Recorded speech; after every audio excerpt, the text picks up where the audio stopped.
I'm going to tell a story about I was one of them that was sent to the residence school in Pelican Falls in 1934. And I'll just tell as much as I can remember. It's a long time and I'm getting forgetful.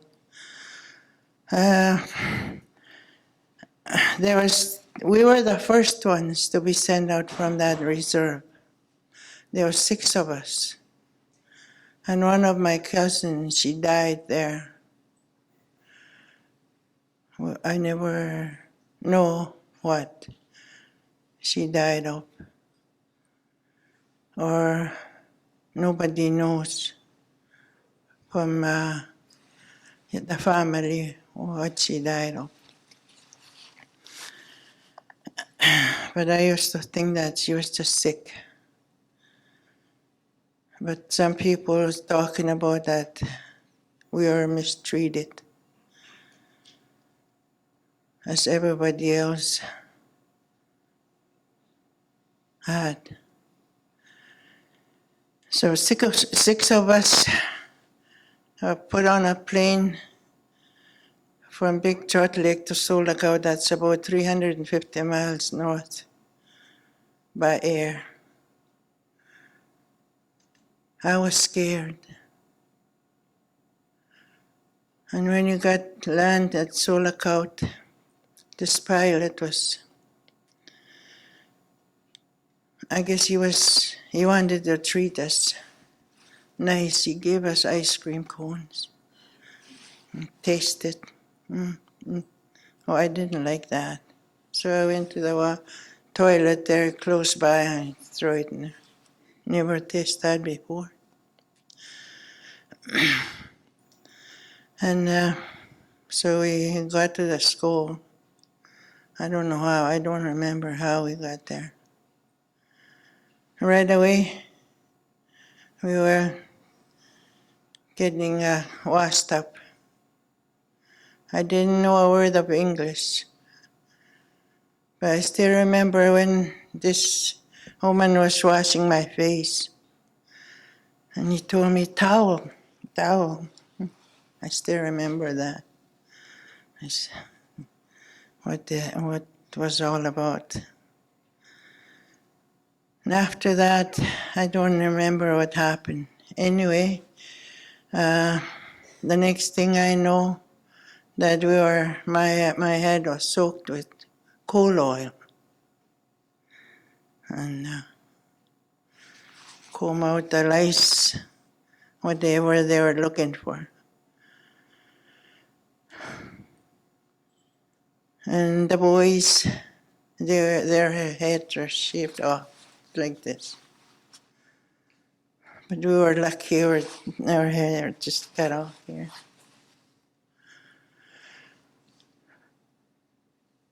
And after that, I don't remember much. I was small. I was lucky. Somehow I didn't get as much bad experience. But I see what was going on and heard what was going on to other children. They were big boys, grade 8, grade 7. They must have been big. How I used to heard them being strapped.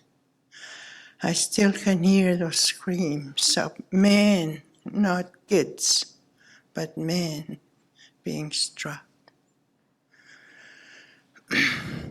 And sometimes they used to bring them to our class, and they would put benches on the floor there, tell them to pull their pants down. And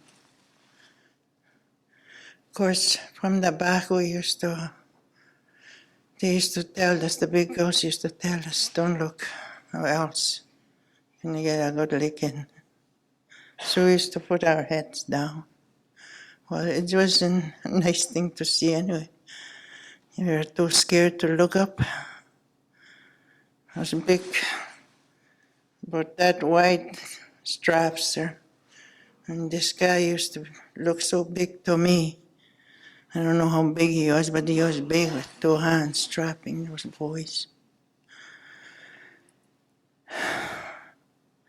And I used to see the girls, same thing they used to get treated, those big girls. That's because they used to treat one girl they used to pick. I only was there for 2 years. I'm glad for that. Like they used to pick on one girl to mistreat. They used to be, where we used to stay used to be like this somehow, beds here and beds. And but we were 2 small ones had to stay in bed, and I wonder what was going on. They used to do everything to this one girl. And I just about got that one time too. But the big boss, one of the one that was the boss in that year, one of the girls told them that to leave me alone because I was alone.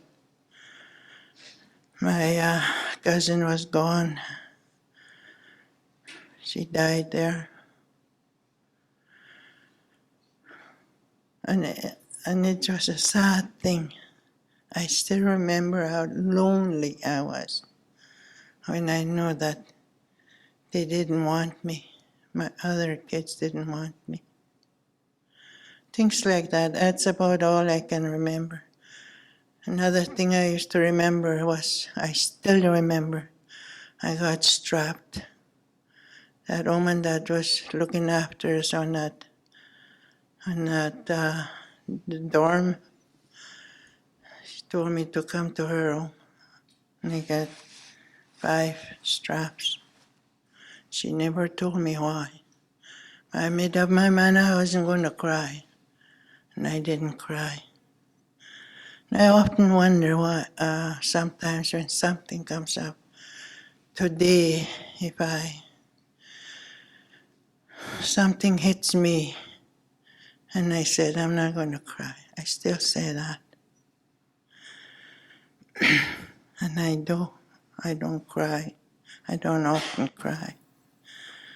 I go through a lot of things too that I could cry about. But just for that time that I got strapped and said, I'm not going to cry. And I still do that.